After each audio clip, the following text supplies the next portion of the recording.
K Sudhakaran മത്സരിക്കുന്നത് തീരുമാനിക്കേണ്ടത് ഹൈക്കമാൻഡാണെന്നാണ് കോൺഗ്രസ് നേതാവ് രമേശ് ചെന്നിത്തലയുടെ അഭിപ്രായം. സുധാകരന്റെ കാര്യത്തിൽ അന്തിമ തീരുമാനം വന്നിട്ടില്ല. കെ സുധാകരനുമായി ഇന്നലെ താൻ സംസാരിച്ചെന്നും നാളെ കെ സുധാകരൻ ഡൽഹിക്ക് പോകുമെന്നും Ramesh Chennithala.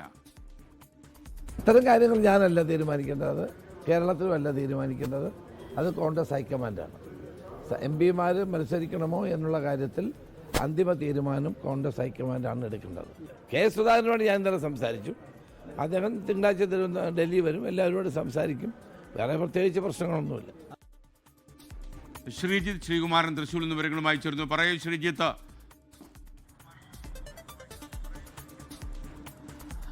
SKN very good morning. എന്തായാലും രമേശ് ചെന്നിത്തല കെ സുധാകരനെ അനുനയിപ്പിക്കാൻ വേണ്ടി ഇന്നലെ അദ്ദേഹവുമായി സംസാരിച്ചിരുന്നു എന്ന് തന്നെയാണ് മനസ്സിലാക്കുന്നത്. അതാണ് അദ്ദേഹം ഇന്ന് തുറന്ന മാധ്യമങ്ങൾക്ക് മുൻപിൽ പറഞ്ഞത്. പക്ഷേ ഒരു കാര്യമുണ്ട്, സുധാകരൻ വഴങ്ങിയോ ഇല്ലയോ എന്ന ചോദ്യത്തിനൊന്നും വ്യക്തമായ ഉത്തരം നൽകിയില്ല. സുധാകരന് മത്സരിക്കാൻ സീറ്റുണ്ടോ എന്ന കാര്യത്തിൽ ചോദിക്കുമ്പോൾ അത് തീരുമാനിക്കേണ്ടത് ഹൈക്കമാൻഡാണ് എന്നാണ് പറയുന്നത്. അതായത് സുധാകരൻ ഇപ്പോഴും അദ്ദേഹത്തിൻ്റെ സ്ഥാനാർത്ഥിത്വത്തിൽ ഉറച്ചു നിൽക്കുന്നു. തനിക്ക് കണ്ണൂർ തന്നെ വേണം മത്സരിക്കാൻ, തനിക്ക് നൽകിയ വാക്കാണ് അത് എന്ന തരത്തിൽ സുധാകരൻ ഉറച്ചു നിൽക്കുന്നു എന്നാണ് രമേശ് ചെന്നിത്തലയുടെ വാക്കുകളും തെളിയിക്കുന്നത്. എന്തായാലും കെ സുധാകരൻ നാളെ ഡൽഹിയിലേക്ക് എത്തുന്നുണ്ട്. ഈ ഡൽഹിയിലേക്ക് എത്തി അവിടെ നേതാക്കളുമായി കൂടിക്കാഴ്ച നടത്തുമെന്നാണ് രമേശ് ചെന്നിത്തല പറയുന്നത്. എന്തായാലും ഇക്കാര്യത്തിൽ MP-മാർ മത്സരിക്കാൻ ചില ആളുകൾക്ക് ആഗ്രഹമുണ്ടാകും.